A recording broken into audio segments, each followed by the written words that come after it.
Hi, and welcome to the first episode of WTV. I'm Anna. We hope you had a great summer and are ready for this school year. In this episode, we see how Westside's biggest club made an impact in the community and where Westside just spent $50,000. But first, Bridget explores the new regulations made in high schoolers' lunch. This year, Westside students have noticed changes in the cafeteria due to new nutritional guidelines. These guidelines were created by the USDA and are aimed to raise a healthier generation of children. Students will see healthier options in the cafeteria.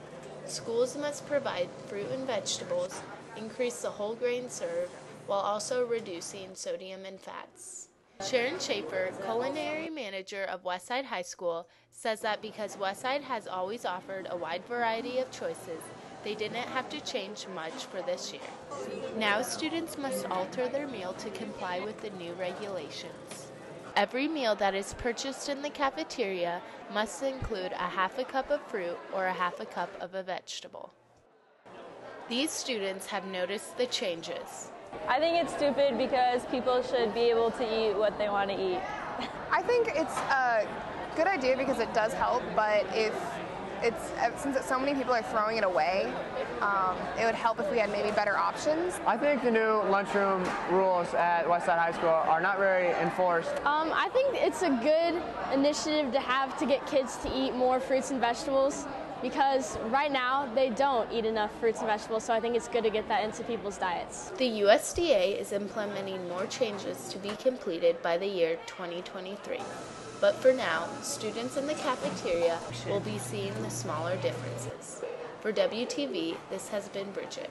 On Saturday, August 25th, Westside DECA participated in its second annual Day of Caring. Both years, DECA has gone to the Girls Inc. in North Omaha. The Girls Inc. administrators used Westside DECA students in completing service projects for the upcoming school year. DECA advisor Sarah Shao spoke of the impact the Day of Caring has on DECA. One of the pillars of the DECA Diamond is community service and giving back to community. So it's one of the things that we really stress in the DECA organization is giving back and how to help the community. Westside students participated in various projects such as cleaning windows, rearranging supplies, and decorating rooms for the upcoming school year. Westside senior Carly Meyer discussed the benefit of helping Girls Inc.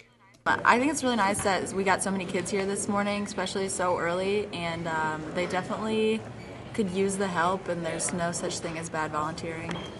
For WTV, this has been Corey.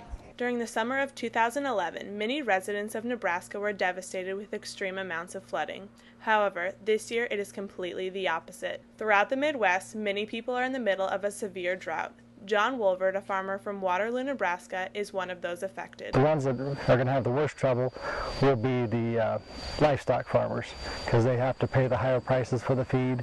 And like I say, hay in this area is, you can't even get hold of it. The drought is causing corn, soybean, and hay prices to go up almost 30% per bushel. Todd Swanson, a farmer from Wahoo, Nebraska, explains why this might cause problems within urban areas. There's going to be less corn. The corn price is going to go up to ration demand. So people aren't feeding as many cattle. So when the price goes up, the people slow down feeding the cattle. So then the meat price will probably go up because there'll be less cows for butcher and stuff like that for people to eat. Due to this price raise, farmers are having to give their livestock away because they can't afford to feed them. The result is a shortage of meat, which means higher prices for the consumer. Wolvert explains how you might also see the prices raise at the gas station. When we've got 10 to 15% of our fuel supply comes from corn. We have 10% of our refining capacity comes from that. If you took away 10% of the refining capacity, I think you would see gas prices skyrocketing. Although consumers may not directly see the troubles the drought is causing, they are able to see the effects in the supermarket and gas station. For WTV, this has been Sydney. With hundreds of Warrior fans at every varsity home football game, Westside High School invested into a nearly $50,000 project. A new video scoreboard was added to Phelps Field Stadium this summer and was a success at the first home football game. Tom Kirkman, the athletic director at Westside, helped raise money and purchase the scoreboard. We were able to to have the district help us out, and then also a big help was the Westside Athletic Club. Part of our athletic budget, and I think it just kind of makes it a little bit more fan-friendly with some of the graphics and some of the things we'll eventually be able to do. But head varsity football coach Brett Foyt sees the new scoreboard as a way to enhance school spirit. I don't think it's going to affect the team so much as it will hopefully the crowd and the support around the stadium. But it's a great addition. It looks great, and anytime you have something new, it's pretty exciting. The new scoreboard will be something to remember at Westside home games. For WTV, this has been Anna. Fall sports are in full swing.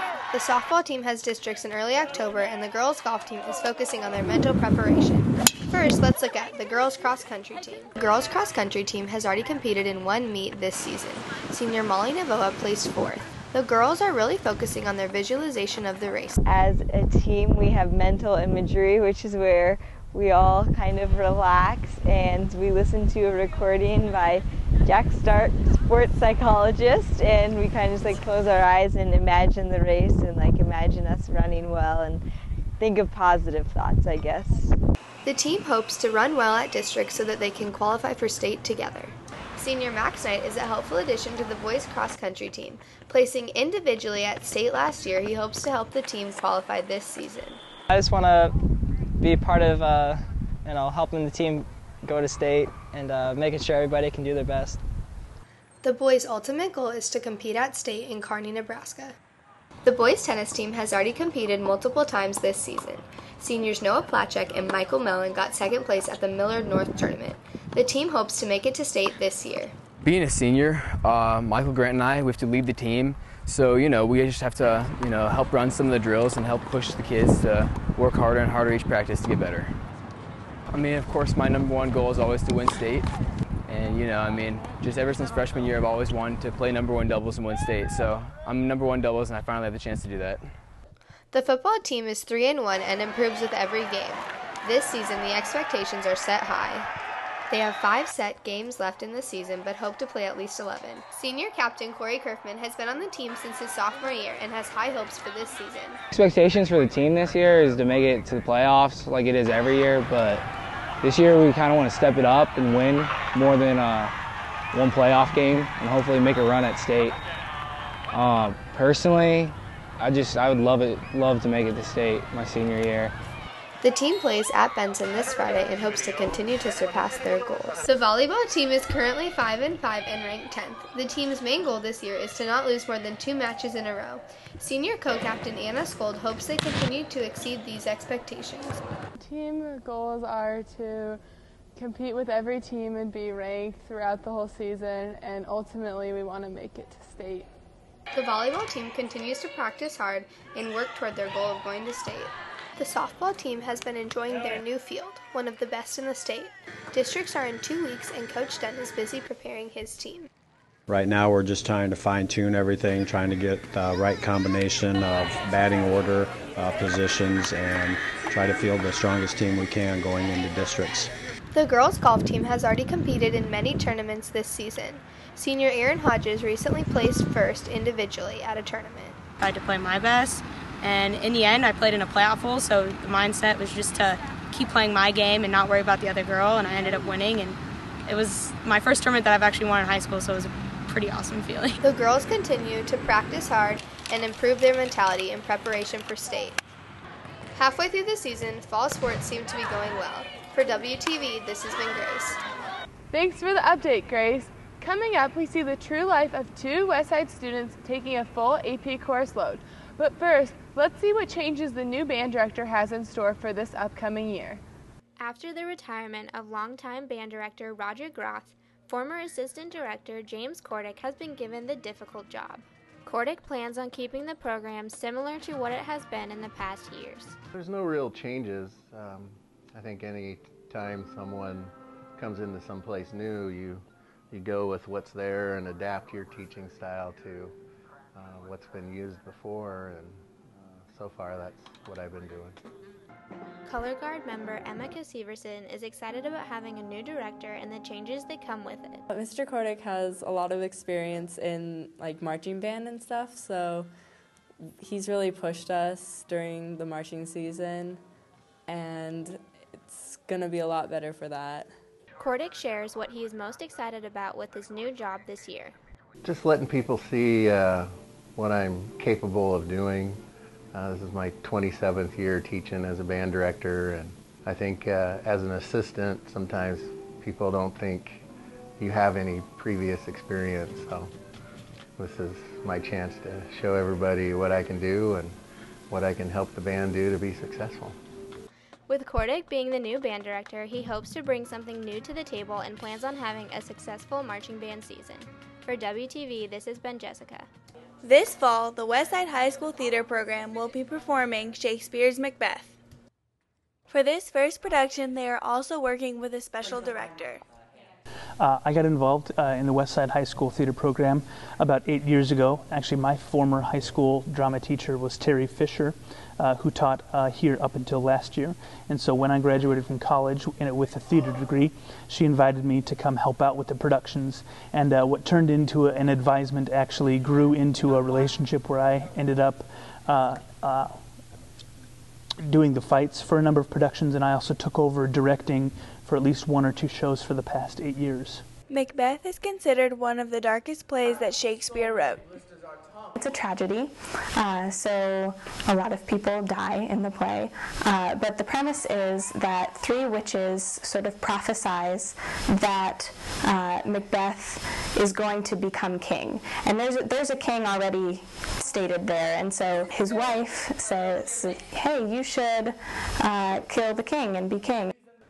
The play will show on September 20th, 21st, and 22nd at 7 p.m. in the auditorium. Tickets for the play will be available in the walkway between 11 a.m. and 1 p.m. all week, and will also be available each night before the show. Tickets are $8 for adults and $5 for students. For WTV, this has been Kaylee.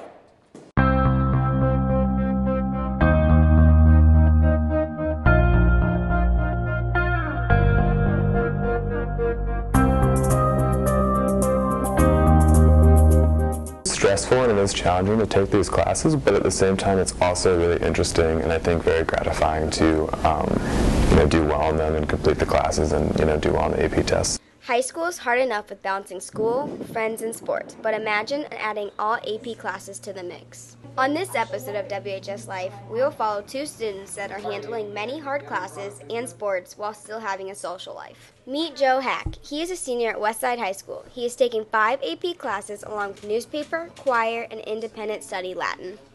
Hack was enrolled into AP US History sophomore year and proved to his counselor that he could handle it. And we've got a busy schedule, but it's totally doable, and I'm really glad I took the classes because I'm glad, I have the knowledge now, and I'm glad that, I had exposure to some of the toughest classes at Westside. So. Meet Grant Glazer, also a senior at Westside High School. He is taking AP European History, AP Statistics, AP Chemistry, AP Latin, AP Literature, Marketing 2, and Warrior Choir honors.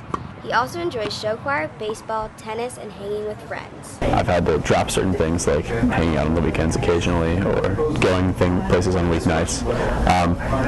But mostly, I guess, I've sacrificed a lot of sleep. Even though school is challenging for them, their dedication to academics is worth it. For WTV, this has been Erin. What would you do for a parking pass? I'd scrub the bathrooms at our school. I would swim with sharks. We would do extra homework. I would eat 100 Klondike bars. I'd kill Harrison Jordan's cat. I would pay a large amount of money for a parking pass. I'd probably pay $200. I would streak at a home football game. I would wash all the football teams' gear. What would you do for a parking pass? For WTV, this has been Maddie. Thanks for watching. Be sure to check out our next episode of WTV airing Thursday, October 4th. See you next time.